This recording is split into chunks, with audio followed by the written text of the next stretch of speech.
Bienvenidos a este nuevo episodio. ¿Cómo es que mi historia condiciona mi presente? Este es un tema súper interesante, sobre todo cuando empezamos a revisar nuestra propia historia personal y por qué es que reaccionamos como reaccionamos, por qué nos pasan las cosas que nos pasan, por qué nos sentimos de la manera en la que nos sentimos frente a determinadas situaciones. Y muchas personas se resisten a esto, ¿no? Y dicen, bueno, pero si yo en realidad tuve una infancia hermosa, o si yo en realidad eh, no tengo nada para reprocharle a mis padres, sí, sé que algunas cosas no me gustaron, pero bueno, entiendo que hicieron lo que pudieron.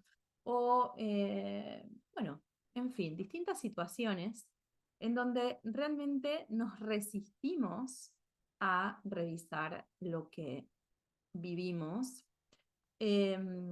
por distintos motivos.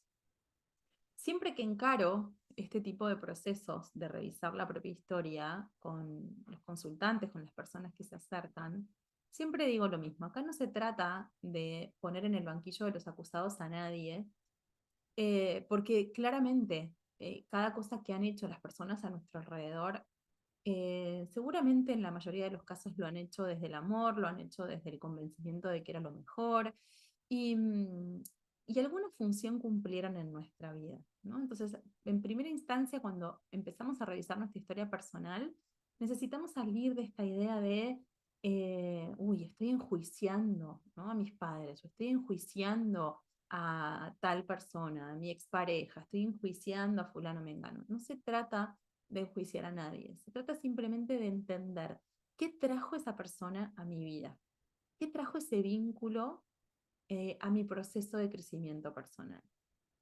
Cuando yo empiezo a indagar mi historia desde esa perspectiva, es cuando voy a poder encontrar esos tesoros que me van a permitir transformar mi realidad actual.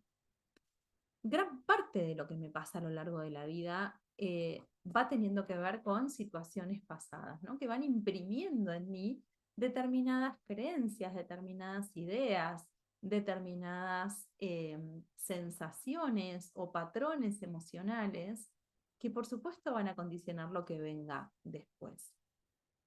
Y lo que ocurre en la infancia es algo muy clave en mi vida adulta. Y sobre todo si yo después de grande me convertí en mamá, me convertí en papá. Bueno, aquello que me pasó en la infancia, ese niño que fui y que tal vez le faltó aprender determinadas cosas, va a volver a salir y a surgir con mucha fuerza frente a esos hijos. Cuando hablamos de lo que nos ocurre en la infancia, tenemos que separar distintas etapas, ¿no? No es lo mismo lo que me pasa en mi primera infancia, que lo que me pasa cuando ya soy un niño de escuela primaria, que lo que me pasa cuando soy adolescente. Los recursos con los que voy contando a lo largo de la vida son diferentes, ¿sí? Y las decisiones que he ido tomando, las circunstancias que he ido atravesando a lo largo de la vida van a ir mutando y por supuesto eso va a determinar que yo reaccione, que tome distintos tipos de decisiones. Lo que me pasa en la primera infancia, en los primeros años de vida, sobre todo en los primeros 3, 4, 5 años de vida, es muy probable que yo no lo recuerde. ¿Por qué? Porque mi cerebro todavía no está preparado, ¿sí?, o no está desarrollado para almacenar esa memoria evocativa o esa memoria autobiográfica, ¿sí? Y a menos que yo tenga alguna experiencia muy fuerte en esos primeros años de vida, muy probablemente no tenga registro en imágenes de aquello que me pasó. Un niño en esta primera etapa, en esta primera infancia, sobre todo los primeros dos años, diría yo, o 3 años, tiene pensamientos en imágenes o almacena los recuerdos. Puede ser en imágenes que, como les decía, es muy probablemente que no las pueda evocar, que se almacenen en lugares muy primitivos de mi cerebro, que no lleguen a la conciencia. O puede ser, que esto es lo que más frecuentemente pasa, que almacene los recuerdos a modo de sensaciones, a modo de patrones emocionales, de patrones de respuesta. Esto es lo que se conoce como el protopensamiento y es lo que se va anclando en estructuras de mi cerebro que van a tener que ver con la supervivencia, van a tener que ver con la preservación de mi integridad. A medida que voy desarrollándome, que voy creciendo y que voy adquiriendo lenguaje, entonces sí, los pensamientos van a ir asociados a palabras. Y eso va también en concomitancia con el desarrollo de otras áreas de mi cerebro que ya van a estar a un nivel más consciente, ¿sí? En donde yo voy a almacenar palabras, frases, voy a asociar imágenes con determinadas palabras y frases, y eso ya lo voy a poder empezar a evocar, ¿sí? Y eso va a construir esta memoria autobiográfica que yo voy a poder traer a la conciencia, ¿sí? De una manera voluntaria. Este pensamiento o estas memorias asociadas a palabras las voy a almacenar a modo de lo que llamamos introyectos, ¿sí? Que son estas ideas que se hacen carne en mí, de quién yo soy, de cómo es el mundo, y que después podré transformar una vez que separo esos introyectos de quién yo soy y los paso, digamos, al plano de lo que se llaman creencias, ¿sí? Que es cuando yo identifico, bueno, esto que estoy pensando no es quién yo soy, no es un introyecto, sino que esto es una creencia, es algo que me vino prestado y yo decidiré qué hago con esa creencia. Pero mientras estas ideas estén en el plano de los introyectos, va a ser algo muy hecho carne en mí y que lo voy a ver como parte intrínseca de quien yo soy. Es lo típico que una persona dice, bueno, yo soy así y no puedo cambiar, o todos en mi familia somos así y esto es así, ¿no? Entonces ahí yo estoy asumiendo que ese introyecto es una realidad, no lo puedo separar de mí, ¿está? Cuando yo empiezo un proceso de crecimiento personal, un proceso de autoindagación, voy a empezar a diferenciar ese introyecto, lo voy a empezar a cuestionar y voy a empezar a preguntarme, ¿realmente yo soy así? ¿O esto es algo que me contaron? ¿Esto es algo que yo me compré? Es una historia, ¿sí? Que yo estoy repitiendo, pero que en realidad estoy en el plan de cuestionarla y eventualmente transformarla si así decido hacerlo. Entonces, todo esto que va pasando en estos primeros años, sobre todo en los primeros 7 años de vida, hacia el primer septenio, va a sentar las bases de mi personalidad. Y sobre esto yo voy a ir construyendo, ¿sí?, mi vida actual. Entonces, mi historia personal va a ir condicionando las maneras en las que yo vaya respondiendo y reaccionando a lo largo de mi vida y sobre todo en este presente, ¿no? En mi vida adulta. Claramente, esto que ocurre en esta primera infancia va a ir determinando distintas heridas, distintas historias, ¿sí?, y distintas máscaras.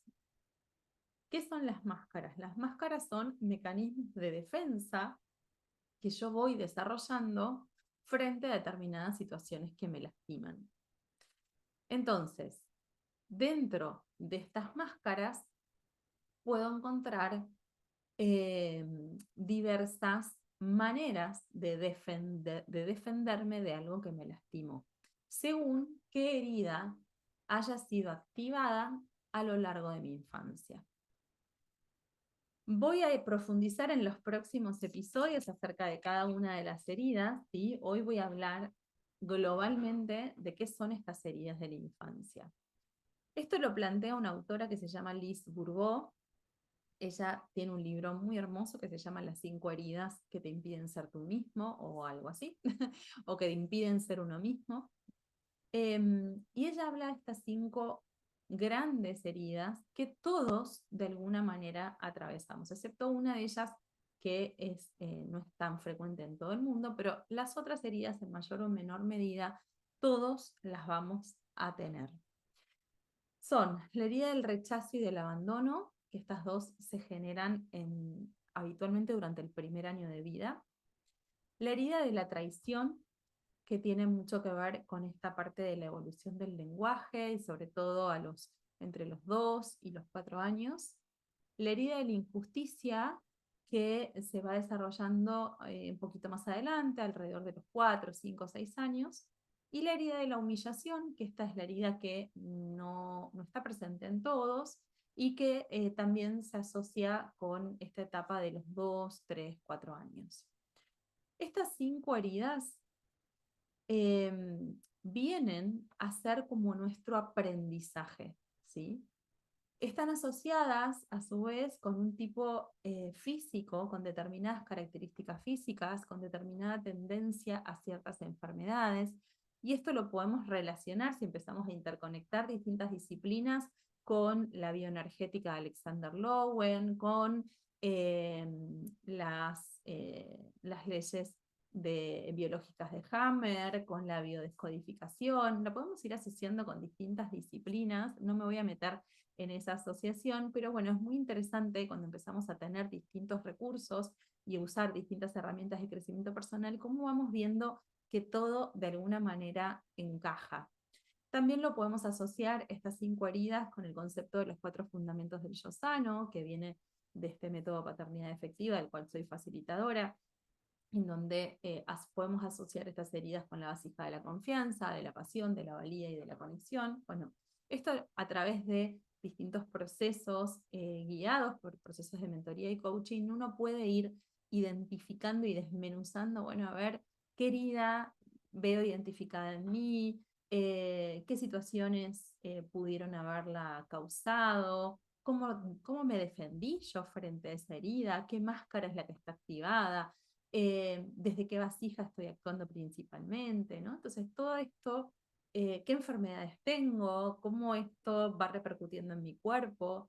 Y al integrar todos estos conceptos, realmente uno logra una mayor comprensión, un autoconocimiento mucho más profundo, y esto me va permitiendo a mí resolver y evolucionar a lo largo de mi vida, ¿no? Y correrme de ese lugar de víctima en el que tantas veces estoy, ¿no? En el que el mundo contra mí, todos me hacen, ¿no? Nadie me quiere, siempre me rechazan, o tengo miedo de tal o cual cosa, ¿no? Y vivo desde el miedo, vivo desde la carencia, vivo desde la inseguridad, vivo desde la demanda de amor, vivo desde el control sobre el otro, ¿no? Porque justamente estoy actuando desde mis heridas, desde mis máscaras, desde estas necesidades, de estos fundamentos del yo sano, que las estoy tratando de nutrir de una manera disfuncional. Y todo esto, por supuesto, va a repercutir en mi estado físico, ¿sí?